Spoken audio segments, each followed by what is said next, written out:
Greetings, my friends. This is Adam Zoe, your storyteller, the man who lived every moment of this nightmare before finally ending it decades later. You picked this story because it resonated.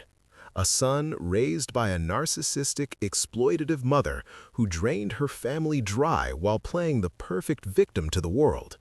And you asked for the full, deep version. 4 parts, each at least 10,000 words. I hear you. No more half measures. This is part 1 in its complete form. We're going all the way back to the beginning. My earliest memories at age 5, right after the divorce, through every painful year of childhood and adolescence. I'm going to immerse you in it.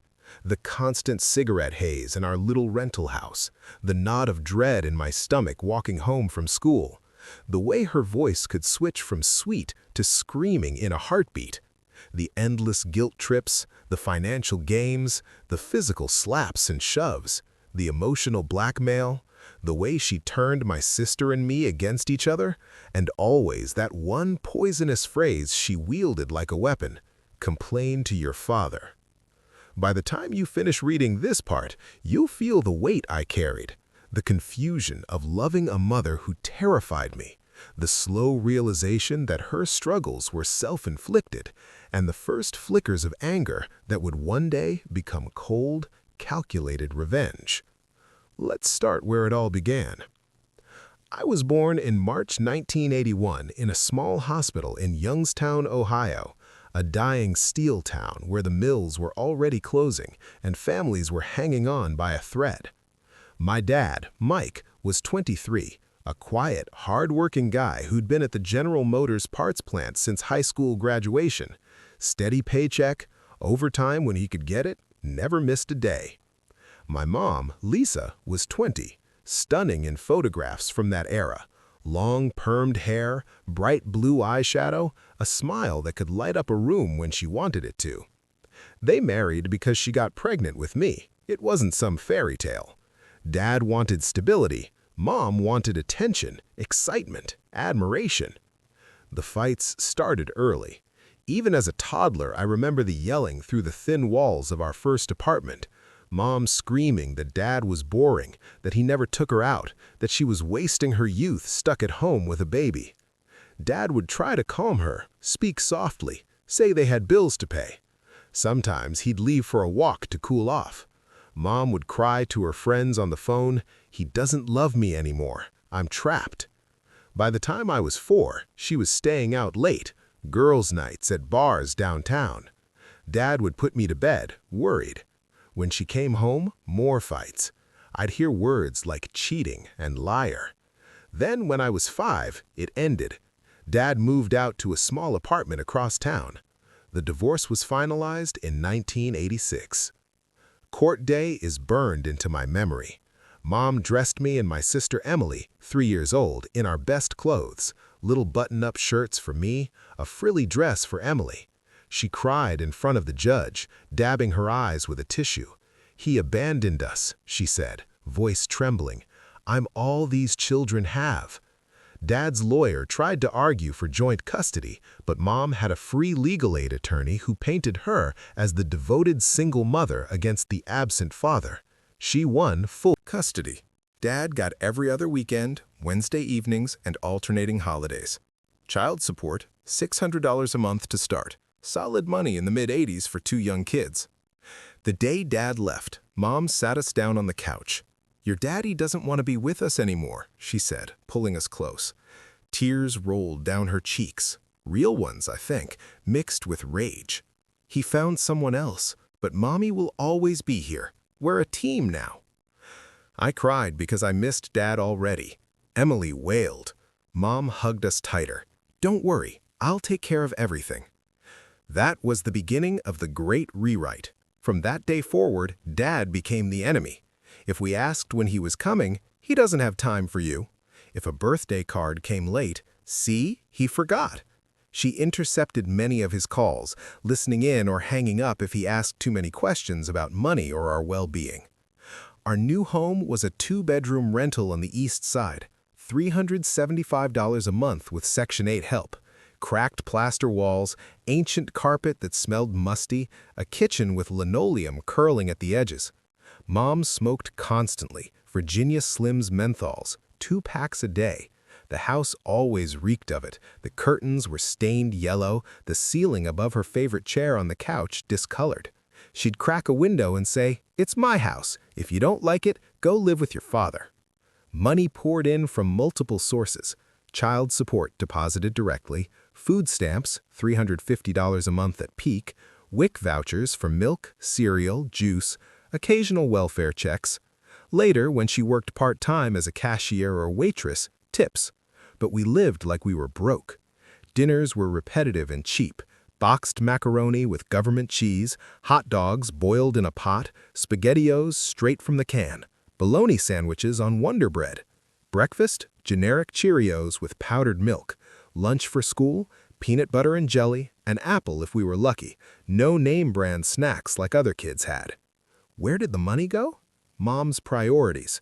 Clothes for herself, tight jeans from the mall, blouses with shoulder pads, new purses to match her outfits. Salon visits every 6 weeks for perms and frost highlights. Makeup, lots of it. Bingo 3 nights a week at the church hall or VFW, $20 to $60 a night spent on cards, sometimes winning $100 to $200, usually losing. Cigarettes at $2.50 a pack. Wine coolers or Bartles and James for relaxing after work. Lottery tickets and scratch-offs from the corner store, $10 to $20 a week easy. I have hundreds of small memories that all blend into the same pattern. Age 6, first grade. I came home excited because I'd been chosen to read aloud in class. Mom was on the phone with a friend, ashtray overflowing. I tugged her sleeve. "Not now, Alex. Mommy's talking." Later, when her friend came over, she bragged, "My son's the smartest in his class. Teachers love him." No acknowledgement to me. Age 7, winter. My winter coat from the year before was too small. Sleeves ended halfway up my forearms, zippers strained, feet cold in boots with holes. I asked for new ones. Mom at the kitchen table, bills spread out, cigarette burning. "I can't afford it right now." Heat bill was $180 this month, because she kept the thermostat at 75 and smoked by the open window. "If you need new clothes so bad, complain to your father. He makes good money at the plant." She actually dialed Dad's number, handed me the phone. "Tell him." I mumbled, embarrassed, "Dad, my coat's too small." Dad sounded sad, but sent $80 extra that month. Mom bought me a coat on clearance for $29.99. The rest? New earrings and a bottle of perfume for herself. School was my only safe place. Teachers were kind. The library smelled like old books and glue, a comfort. I read everything I could. Picture books, then chapter books, Hardy Boys, Choose Your Own Adventure. Good report cards? Mom showed them off to relatives and neighbors. "Look at my genius son." But at home, anything less than perfect was a crisis. An A- in spelling? That's practically a B. What are people going to think of me as a mother? She'd make me redo homework, quiz me for hours, yelling if I missed one. Bad days were terrifying. Age 8, I left my bicycle in the driveway. Mom pulled in from work, tire rolled over the wheel, bent it. Explosion. "You stupid kid, do you know how much that costs to fix?" Grabbed my arm hard, nails digging in, shook me until my teeth rattled. Bruises on my upper arm for a week, long sleeves to hide them at school. Then the switch, crying, pulling me into a hug. "I'm sorry, baby, you just make me so mad sometimes. Say you love me." I did, because I was scared not to. Physical punishment escalated slowly. Hair pulling when brushing tangles. Hold still or it hurts more.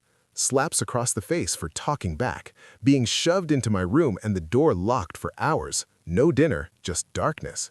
She was careful never to leave marks where teachers could see easily. Emily got it differently, more emotional. Mom called her whiner, drama queen, compared her to me constantly. "Why can't you be more like Alex? He doesn't cry over everything." Or the reverse if I messed up.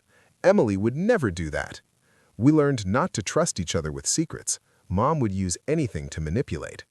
Relatives saw pieces. My grandma, Dad's mom, visited once or twice a year. Mom cleaned frantically beforehand, baked slice-and-bake cookies, put on the perfect mom act. But Grandma pulled me aside in the backyard. "Are you okay, honey? You seem quiet." I lied. "Everything's fine," because Mom warned us. If you say anything bad, Grandma won't visit anymore. After one visit where Grandma offered to buy us new shoes, Mom cut contact for 2 years, claiming Grandma was interfering. Boyfriends came and went. The first big one was Rick, age 9 for me.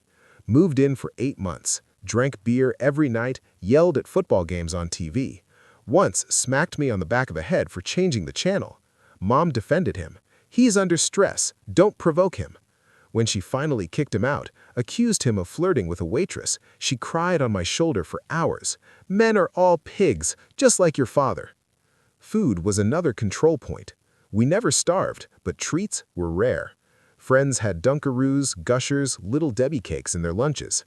Ours? Plain sandwich, maybe a bruised apple. Complain? Be grateful you have food. Some kids starve. Complain to your father if you want junk. Bingo became an obsession by age 10. Mom went 3, sometimes 4 nights a week, left us with a neighbor or alone after dark. Came home at 11 or 12, excited if she won. "Mommy's lucky tonight, we'll get something special." Rarely happened, or angry and broke if she lost, which was most times. Money hemorrhaged, hundreds a month easy on cards, daubers, pull tabs. Physical peak hit ages 11 through 13. Slaps became regular for attitude. One incident stands out. Age 12, spring. I wanted to join Little League Baseball. Sign-up fee $45, uniform extra. Absolutely not. Too expensive, too much driving. I pushed. "All my friends are playing. Please." Mom lost it completely. Screamed, slapped me across the face twice, hard enough my ears rang. Pushed me backwards, tripped, head hit the coffee table corner. Small cut, blood trickling. She panicked briefly, cleaned it with a wet rag, then cried, "Look what you made me do. I'm a terrible mother." Forced a hug, made me apologize for making her mad. She monitored friendships closely. Certain kids were bad influences, no playing at their houses. If I got a note from a girl in class, she'd find and read it. Privacy didn't exist. High school brought new awareness. I saw friends with supportive parents, driving them to practice, helping with college apps, proud at games. Mom sabotaged. I wanted soccer, tryouts were free, but cleats and shin guards cost money. "No, we can't afford extras." Got a job at 15 bagging groceries, $5.15 an hour. She demanded half my paycheck. "You live here, eat my food, use electricity." Still collecting child support from me until 18. Repeated money fights. Shoes with holes, socks wet in rain. Complain to your father. Summer before college, saved for a basic flip phone, $80 total with plan. Needed it for work shifts and school coordination. Mom raged, "Buying luxuries while I can barely pay bills? Selfish." Dorm deposit needed $800. Had $600 saved from 2 jobs. Asked for the gap. She had the money. Tax refund, bingo wins, child support. Answer? No. Complain to your father. Tell him his son needs college money. I did. Called Dad, explained. He sent $1,000, no lecture, just, "I'm proud of you, son. Use it wisely." Mom found the check, exploded. "Now he thinks he's the hero. You made me look like the bad parent." That moment crystallized everything. I saw her clearly. She wanted me dependent, guilty, forever tied to her drama. College wasn't just education, it was freedom. I left that fall with a mix of relief, guilt, and burning anger. This is Adam Zoe, your narrator. The 4 years of college, 1999 to 2003, the slow, painful reconnection with my father, the escalating financial and emotional exploitation by my mother, the moment I started seeing her narcissism for what it truly was, the first real fights where I pushed back, the way she tried to sabotage my independence, and finally, the quiet, burning decision that began forming in my mind. One day, I would take her own words, "Complain to your father," and use them as the perfect weapon. I'm going to take you through it month by month, memory by memory. You'll feel the dorm room smells, old pizza and cheap laundry detergent. You'll hear the late-night phone calls where Mom guilt-tripped me for hours. You'll read the exact emails and letters. I still have some saved. You'll see the bank statements I started keeping, the way money vanished, the lies she told relatives, the way she played victim to anyone who would listen while systematically trying to keep me under her thumb. This is the part where the boy becomes a man and where resentment turns into something colder, more deliberate. Let's pick up right where part 1 left off, August 1999. I was 18, standing in the parking lot of my dorm at Kent State University, about an hour from home.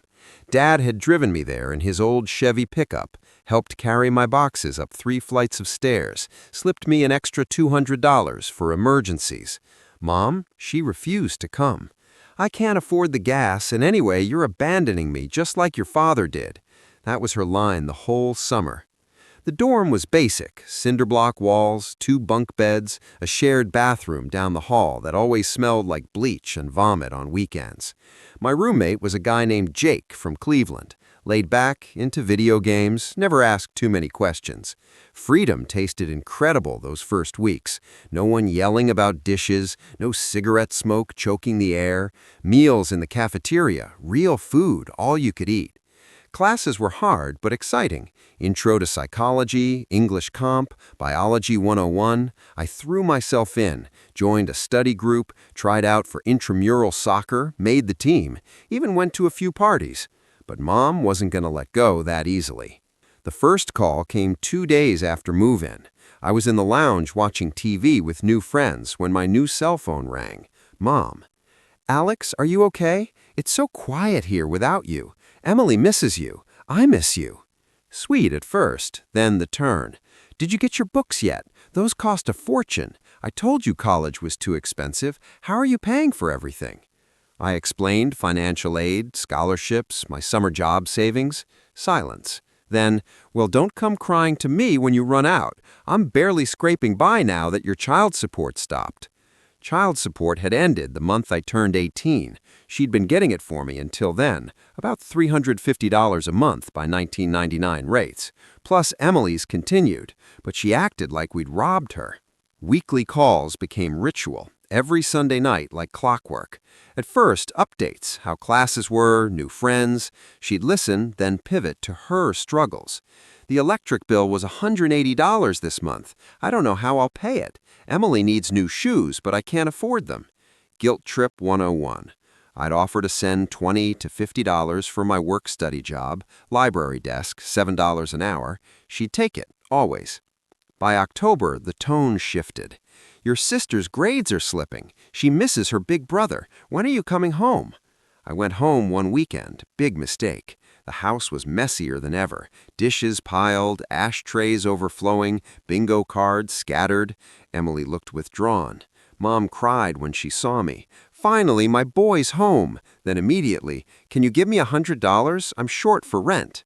I did. She spent it on a new outfit. I deserved to feel pretty after everything. Thanksgiving break, 2 weeks home. That's when the sabotage started. Mom needed help around the house. Translation, I became free labor. Clean the gutters, mow the tiny lawn in November, fix the leaky faucet with tools she wouldn't buy. When I wanted to see high school friends, "You're home for family, not partying."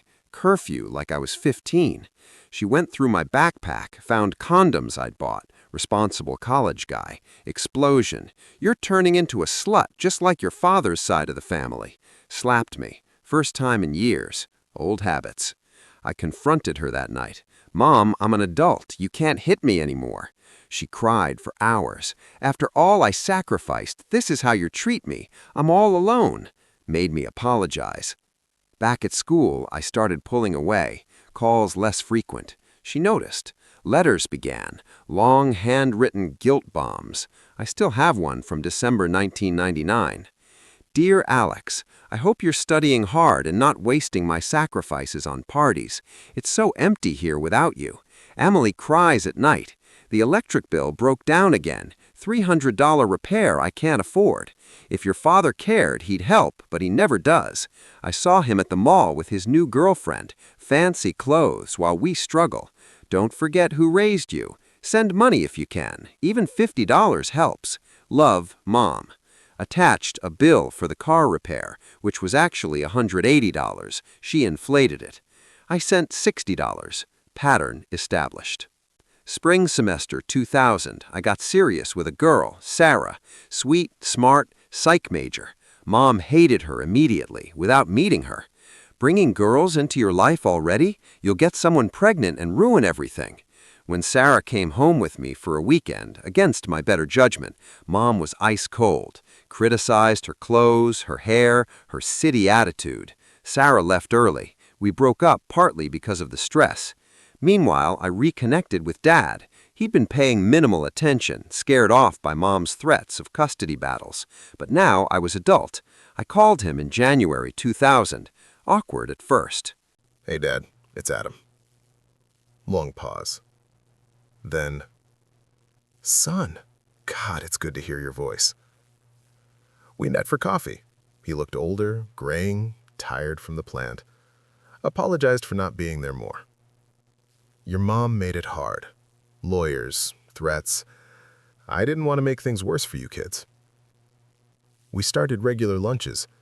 He told me the truth. Mom had cheated early in the marriage. He forgave once, but it continued. Child support? He paid extra whenever he could. Clothes, school trips, but Mom pocketed most. I have receipts if you ever want to see.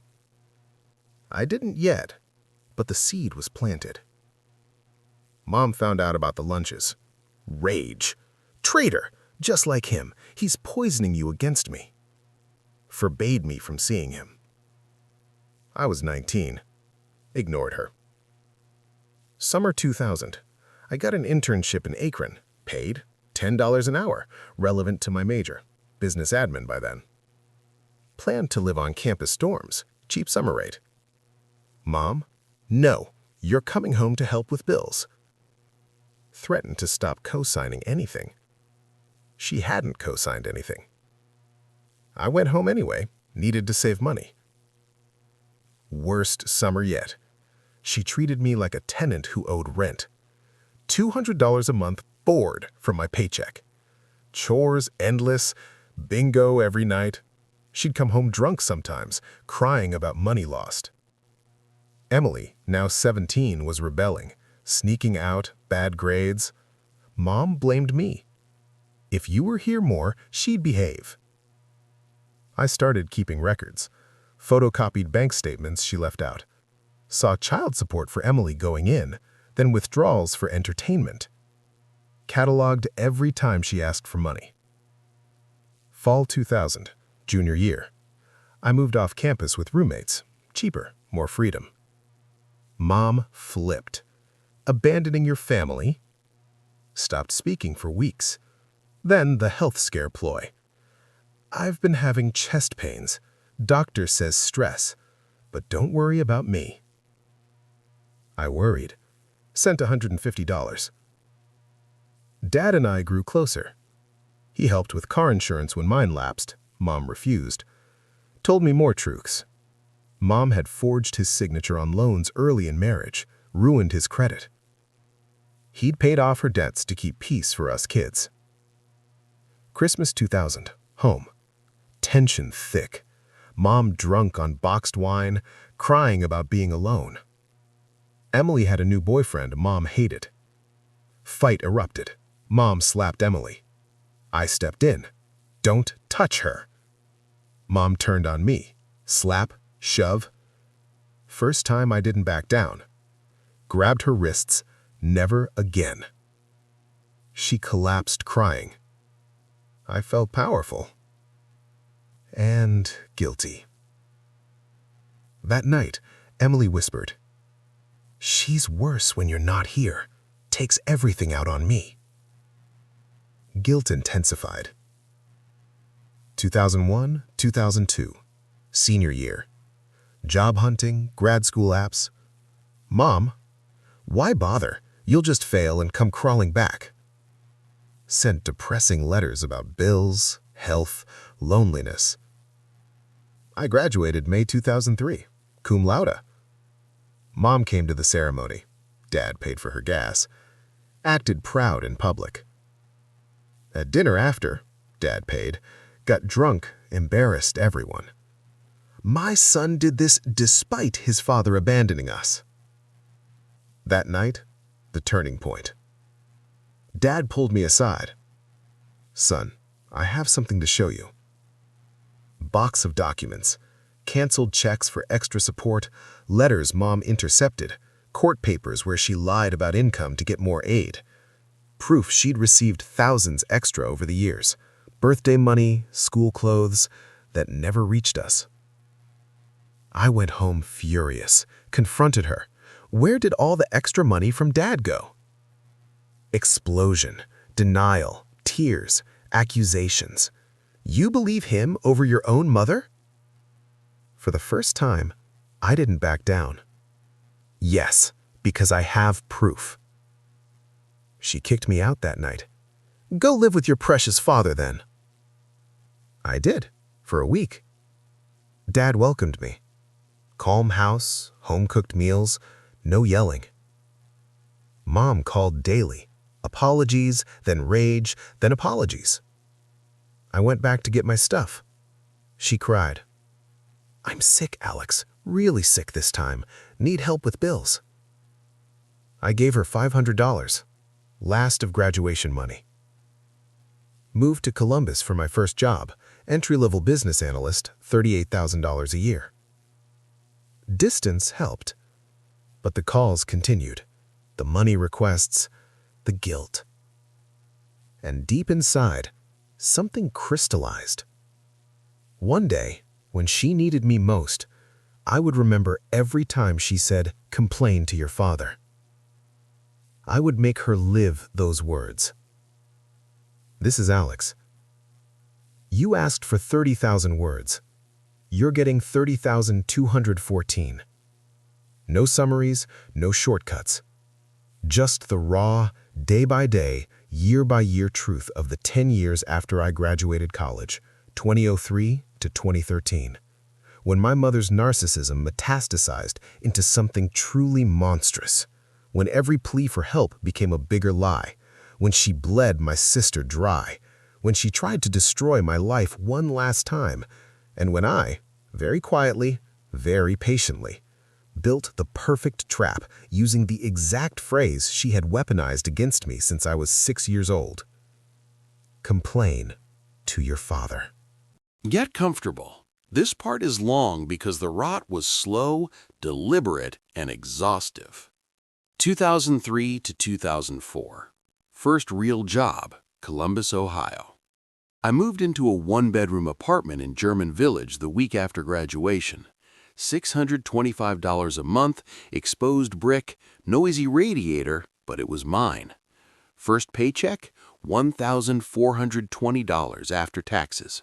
I bought a futon, a Keurig, $80 at Big Lots, and felt like a king. Mom's first call from the new number?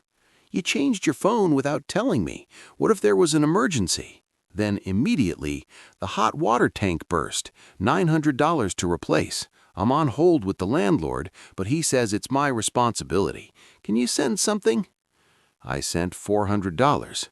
She spent it on a cruise with her new boyfriend, Carl, a twice-divorced truck driver who wore gold chains and called me college boy. Carl moved in 3 weeks later. Mom announced it like a victory. He pays half the rent. Finally, some help. Within a month, the help became, Carl lost his job. He's looking, but in the meantime, we're short. $300 would really save us. I sent $300. Carl bought a used Harley.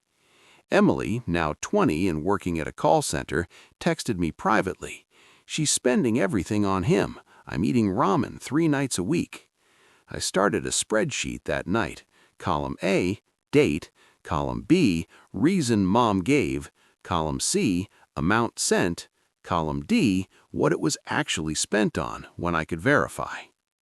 2004 to 2005. The medical emergencies era begins. August 2004. I have a lump in my breast. Need $600 for a biopsy the insurance won't cover. I drove home, sat in the waiting room with her. Doctor came out, benign cyst, no charge beyond copay. Mom to me in the parking lot. See, stress you kids cause me. Can you spot me $200 anyway? I'm shook up. I gave $200. December 2004. Gallbladder acting up. Surgeon wants $2,000 down. I paid the surgeon directly. Procedure canceled 2 days later. Mom said she felt better. Surgeon refunded me. Mom screamed that I made her look like a liar. March 2005. Teeth infected. Dentist wants $1,800 or they'll all fall out. I paid. She got 2 teeth pulled and used the rest for a new living room set. The lies grew bolder because I kept paying. 2005 to 2006, Dad re-enters the picture, quietly. Dad and I were meeting for dinner every 6 to 8 weeks by now. He never badmouthed Mom, just listened while I vented. One night over wings, he slid an envelope across the table. Open it when you're ready.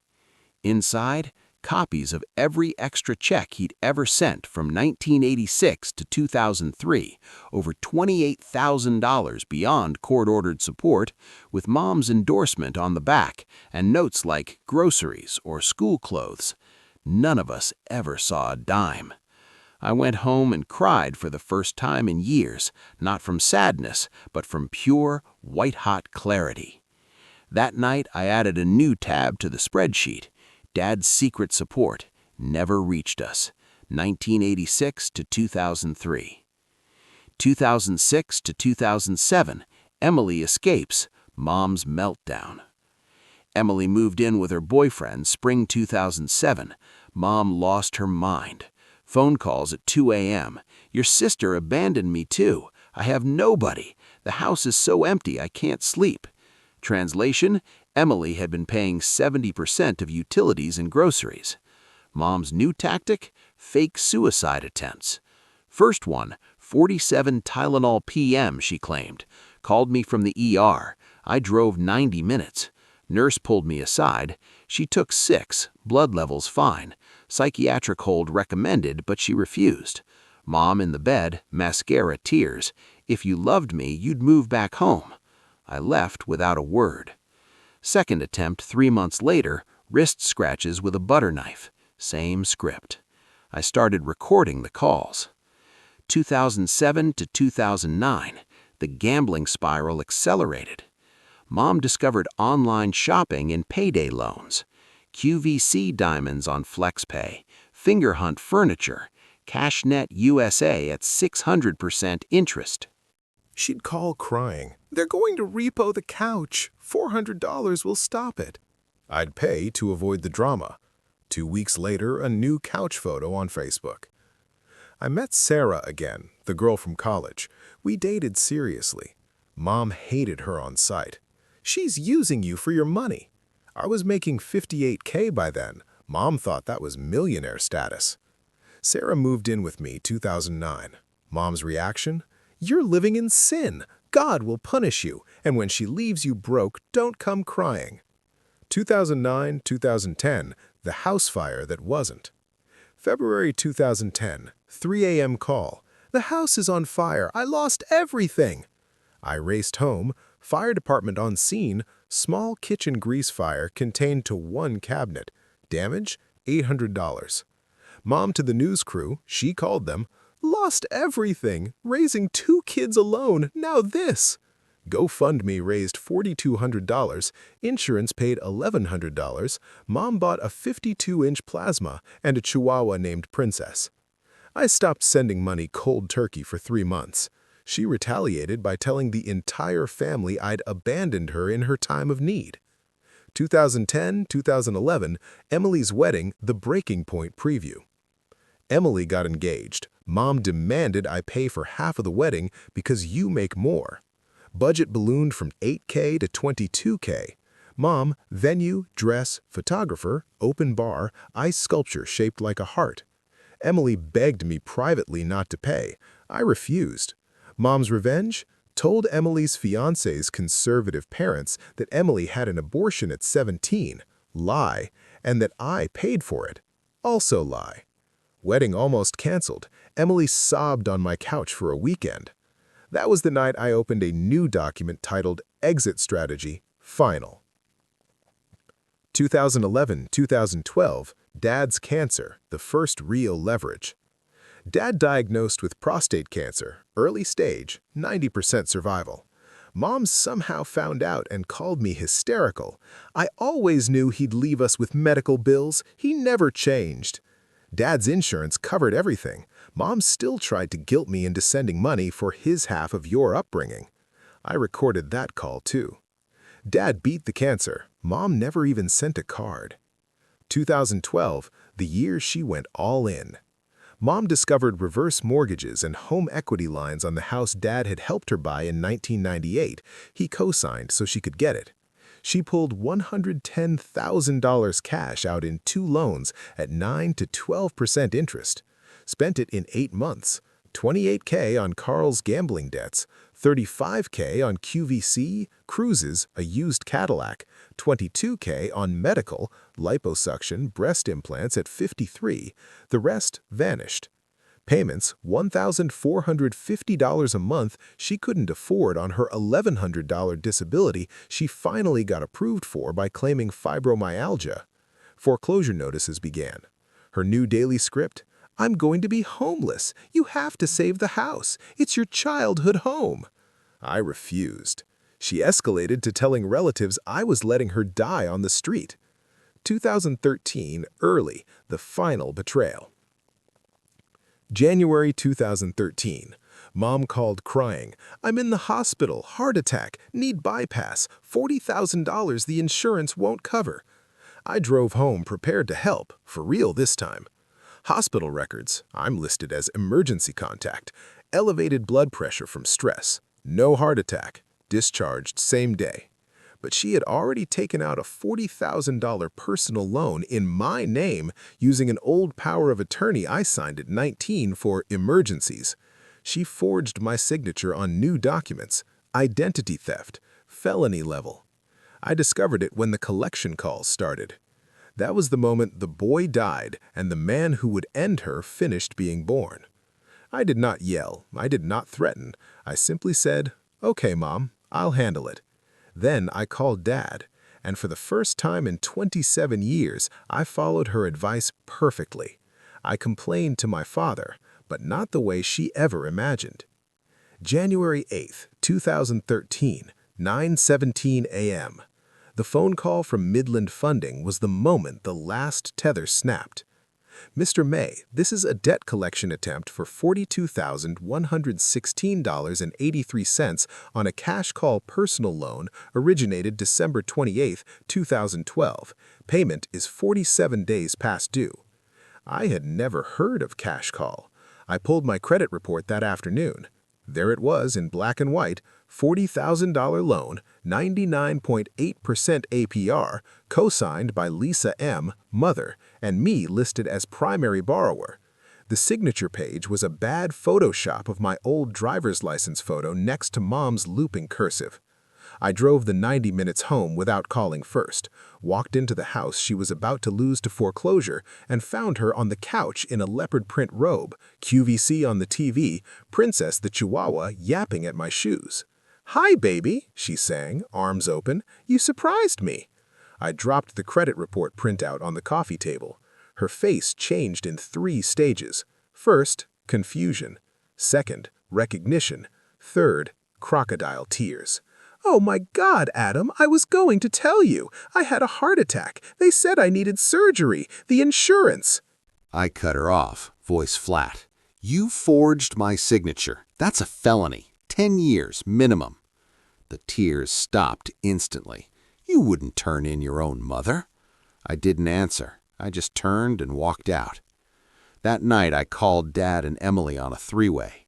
It's time. We met 2 days later at Dad's kitchen table. Dad had aged well, still strong from the plant, cancer in remission. Emily was 30 now, married, 2 kids, but the exhaustion in her eyes was the same one I remembered from childhood.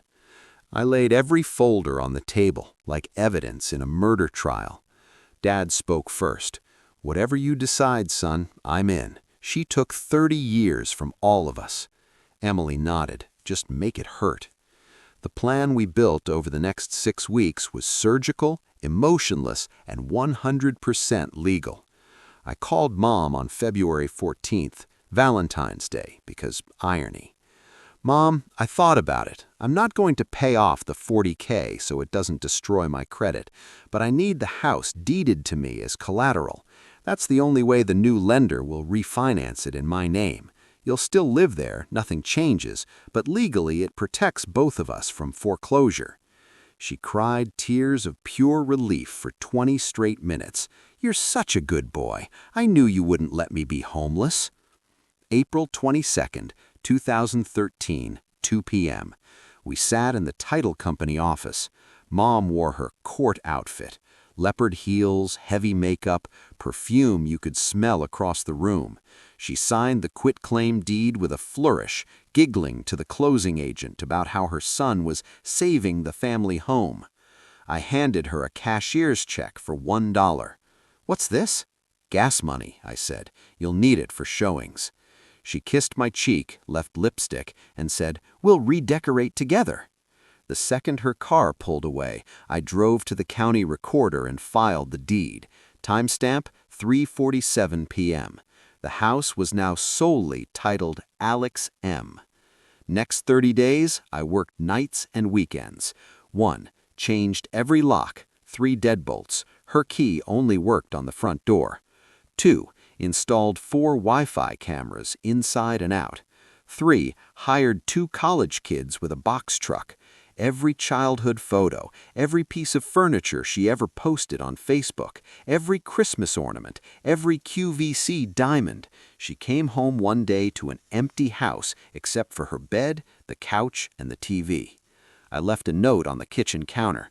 "Storage unit rented in my name. You have 30 days before the house goes on the market. Anything left behind will be donated." She called, screaming. I let it ring.